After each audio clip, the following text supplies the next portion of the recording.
Amani ya Bwana wetu Yesu Kristo ipitayo ufahamu wote ikuhifadhi. Ushirika wa Mungu Baba na upendo wake, ule ushirika wa Roho Mtakatifu ambao ametupa kuwa amana, ndio unaotufanya tuendelee kuwa pamoja katika upendo wa Kristo, ndani ya mwili wa Kristo, katika neno lake lililo hai. Naitwa Zawadi Machibia. Leo ni siku ya mwisho wa mwezi Februari, mwezi ambao una siku 28 tu. Na litukuzwe jina la Bwana wetu Yesu Kristo, ambalo Mungu alitupa hili jina tuishi kwalo. Akasema, kwa jina langu enendeni mkawabatize, mkawafundishe na kuwafanya kuwa wanafunzi, mkiwafundisha yale yote niliyowaagiza. Tazama, ni pamoja nanyi hata ukamilifu wa dahari. Kwa hiyo hata katika tafakari hii, tukitafakari neno pamoja, Bwana wetu Yesu Kristo yu pamoja nasi kupitia Roho wake Mtakatifu. Kwanza nianze kumshukuru Mungu kwa upendo wake mkuu, kwa sababu kijana wangu wa kwanza leo ni birthday yake. Ilikuwa kidogo apoteze birthday, kwa sababu kuna mwaka huna Februari 29, kuna mwaka unakuwa na Februari 28 na 29. Haleluya. Kijana wangu wa kwanza Milton, hongera sana kwa kuzaliwa ama kusherekea siku yako ya kuzaliwa. Unajua kwa nini naileta hapa? Mtu mwingine angesema hayo ni mambo yako ya binafsi. Kwa kweli ni ya binafsi, lakini Biblia inasema mshukuruni Mungu kwa kila jambo, kila jambo. Alafu akasema lolote mtendalo kwa neno au kwa tendo fanyeni katika jina la Yesu. Ikiwa natembea ndani ya Kristo Yesu namtukuza Bwana wangu kwa uaminifu wake, kwa kumtunza kijana tangu alipozaliwa mpaka siku ya leo, akisherekea mwaka mwingine mpya katika umri wake. Jina la Bwana Yesu litukuzwe kwa kumtunza na kumhifadhi. Bila shaka pengine wewe huko uliko nawe una kizungu birthday yako, ama birthday ya mmoja wa ndugu zako, rafiki zako, jamaa zako. Siku hizi mitandao ya kijamii inatutumia kumbukumbu na kusema heri ya siku yako ya kuzaliwa kwenye mitandao ya kijamii. Nasi kwa sababu tu hai katika Mungu wetu aliye hai, tunamrudishia sifa, enzi na utukufu kwa uaminifu wake, kwa ulinzi wake, kwa afya yake na uongozi wake. Litukuzwe jina la Bwana Yesu. Hongera sana bwana mdogo Milton kwa siku yako ya kuzaliwa. Sasa turudi kwenye neno, tafakari ya neno la Mungu. Tafakari ya neno la Mungu leo, ujumbe wetu unasema msingi wa imani na matamko yetu. Leo ni Februari 28, 2026. Ujumbe ni msingi wa imani na matamko yetu. Neno la msingi liko katika waraka wa pili kwa Korinto sura ya 4 mstari wa 13. Neno hapa linatuambia, lakini kwa kuwa tuna roho ile ile ya imani, kama ilivyoandikwa, naliamini na kwa sababu hiyo nalinena. Sisi nasi twaamini na kwa sababu hiyo twanena. Nitarejea mstari huu, unasema, lakini kwa kuwa tuna roho ile ile ya imani, kama ilivyoandikwa, naliamini na kwa sababu hiyo nalinena. Na sisi nasi twaamini na kwa sababu hiyo twanena. Katika ufafanuzi, mtu wa Mungu mchungaji Chris, ambaye anatushirikisha neno la Mungu kupitia Rhapsody ya Uhakika, anasema hivi: imani haihusiani na matamko matupu au kurudia maneno tu. Kwa mfano kusema tu niko sawa, niko sawa, niko sawa. Hicho sicho kitakachokufanya uwe mzima. Kama unategemea hilo tu, umegeuza imani kuwa matendo, aina ya kazi ya kiroho ambayo haileti matokeo. Hivi ndivyo inavyofanya kazi. Maandiko yanasema hivi, naliamini kwa sababu hiyo nalinena. Kwa hiyo, kwanza unaanza kwa kuamini kabla ya kusema. Kusema niko sawa au niko salama imekaa katika msingi gani? Msingi wa imani yetu uko katika kile ambacho Kristo tayari amefanya. Haleluya. Kwa hiyo sababu ya kusema nakataa kuwa mgonjwa ni kwa sababu tayari amekupa afya ya kiungu, na unakataa kuikatia tamaa hiyo afya ya kiungu. Bila kujali jinsi unavyojihisi mwilini mwako, mtu yeyote anapokuuliza Unaendeleaje? Unasema niko sawa, niko sawa sawa, niko vizuri. Kwa sababu kulingana na neno una uzima wa Mungu ndani yako ambao hauwezi kuingiliwa na magonjwa, maradhi au udhaifu. Ni kwa sababu hiyo unatangaza, nakataa kuwa maskini kwa sababu Kristo amekufanya kuwa tajiri. Nakataa kuwa maskini kwa sababu Kristo amenifanya kuwa tajiri. Katika waraka wa pili kwa Korinto sura ya 8 mstari wa 9, Biblia inatuambia kwamba maana mmejua neema Bwana wetu Yesu Kristo, jinsi alivyokuwa maskini kwa ajili yenu, ingawa alikuwa tajiri, ili kwamba ninyi mpate kuwa matajiri kwa umaskini wake.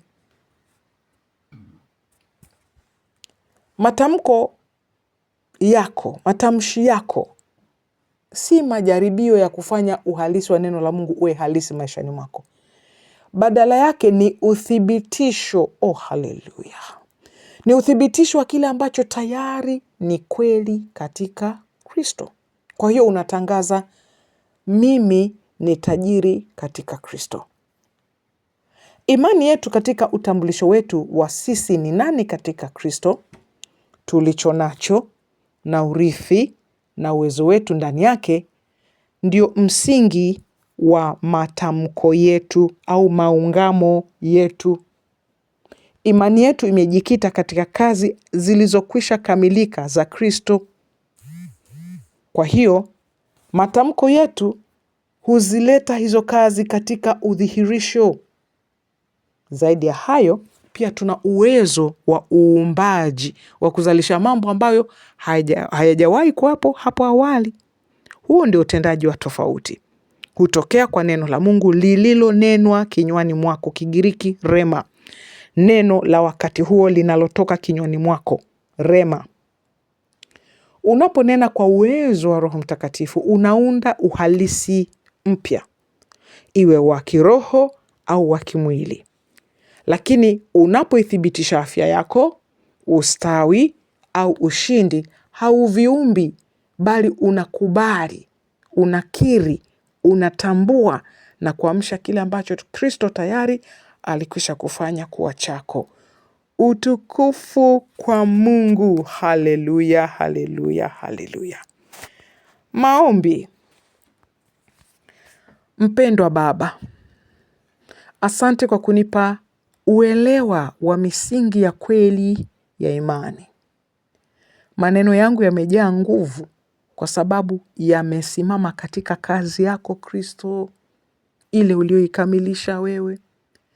Ninapolitangaza neno lako, ukweli wa urithi wangu katika Kristo, afya yangu, utajiri wangu na ushindi vinaamshwa, haleluya, na kudhihirishwa katika jina la Yesu. Amina. Masomo zaidi katika tafakari ya leo ni kutoka kitabu cha Filemoni sura ya 1 mstari wa 6.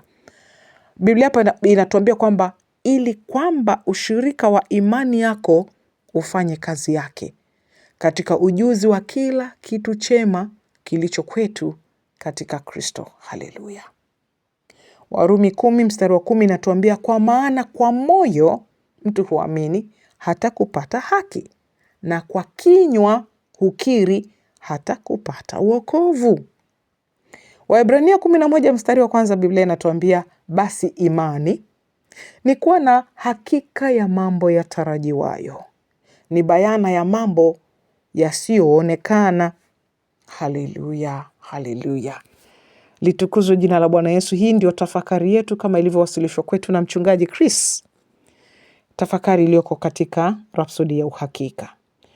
Kama alivyosema, msingi wa imani ni matamko yetu, ni maungamo yetu. Kwanza unaamini moyoni. Kwa mfano, mara nyingi sana, nadhani mara zote, ni Roho Mtakatifu alinielekeza kufanya. Ninapotia sauti hii, sauti ya Rhapsody, ninapotia sauti tafakari ya neno la Mungu, kila mwisho wa tafakari hii ni kukaribishe kwa Bwana Yesu. Sasa neno linasema imani huja kwa kusikia na kusikia kunakotokana na neno la Mungu. Sasa imani ili iwe hai, kwanza unaamini. Mungu anachosema unaamini. Kwa mfano anaposema wewe ni tajiri, lazima uamini. Ukishaamini ndio unakiri. Sasa mchungaji hapa ametuambia kwamba kuna vitu unaviumba kwa kinywa chako, kwa kinywa unapotamka unaumba. Kigiriki wanaita rema. Neno la Mungu kwa mfano lilokwisha andikwa, lakini unapolitamka kwa uvuvio wa Roho Mtakatifu linakuwa rema. Alafu kuna vile vitu ambavyo Kristo tayari alikwisha kuvifanya. Kwa mfano utajiri, afya ile ya kiungu na vitu mbalimbali, ulinzi, tayari vishakuwa vimefanyika. Kwa hiyo unachofanya wewe hapa anasema kama ilivyoandikwa, naliamini. Mungu anaposema ninakulinda, ninaamini. Na kwa sababu hiyo ninanena, nikinena ninasema hivi, litukuzwe jina la Mungu wangu aliye hai, kwa sababu yeye ni mlinzi wangu. Hivyo ndivyo unavonena kile ambacho tayari kilisha kusemwa. Sasa ukisema tu nakataa kuwa mgonjwa, ni kwa sababu tayari amekwisha kupa afya ya kiungu. Na unakataa kukubaliana na swala la kukata tamaa. Yako mambo mengi ya kujifunza. Sikiliza tu tena na tena tafakari hii ili uweze kupata ufafanuzi zaidi na zaidi. Kwa hiyo tunapotoa matamko, tunakataa umaskini, ni kwa sababu Kristo amekwisha kutufanya kuwa tajiri. Kwanza, je, unaamini? Kama unaamini, hiyo ni hatua ya kwanza. Alafu ya pili, tamka. Usikae tu kimya. Kuna watu wengine ambao wakienda kanisani au wakisema tuombe wanakaa kimya hivi, alafu wanasema amina. Hapana, unatakiwa uzungumze kitu. Kwa hiyo usiseme tu tuombe unakaa kimya alafu unasema amina, umeomba kimoyomoyo. Hakuna kitu kinaitwa kimoyomoyo. Kanuni ya Mungu unaamini moyoni, alafu kwa kuamini kwako unatamka. Huko ndiko kunakofanya neno la Mungu liwe hai. Haleluya. Muda umetutupa mkono. Kama hujampa Bwana Yesu maisha yako, umeamini, unaenda kanisani lakini hujakiri. Kanuni inaenda pamoja, unaamini alafu unakiri. Unaamini unanena. Kama hujakiri kwa Yesu Kristo ni Bwana na Mwokozi wa maisha yako, karibu katika sala hii, fuata baada yangu. Sema, o Bwana Mungu, nakuja kwako katika jina la Yesu. Ninaamini kwamba Yesu Kristo ni mwana wa Mungu aliye hai. Ninaamini kwamba Mungu alimfufua kutoka kwa wafu. Na kwa kinywa changu leo ninakiri kwamba Yesu Kristo ni Bwana na Mwokozi wa maisha yangu. Na kwa imani ninapokea rohoni mwangu uzima wa milele ndani ya roho yangu. Nimezaliwa mara ya pili. Haleluya. Kama umesema sala hii, nataka nikuhakikishie kwamba Mungu aliye hai amekusikia. Ninakubariki kwa Roho Mtakatifu, ninakuombea ukue katika neno la Mungu na uendelee kuongezeka katika imani. Katika jina la Yesu. Amina. Tuandikie, tupe ushuhuda, tupe ujumbe. Alama kujumlisha 255 766 444 996. Mungu Baba aliye hai akubariki.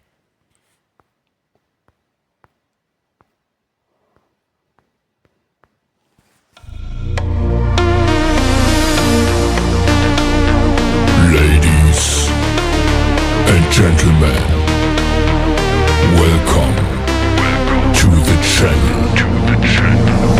Please subscribe with notifications on.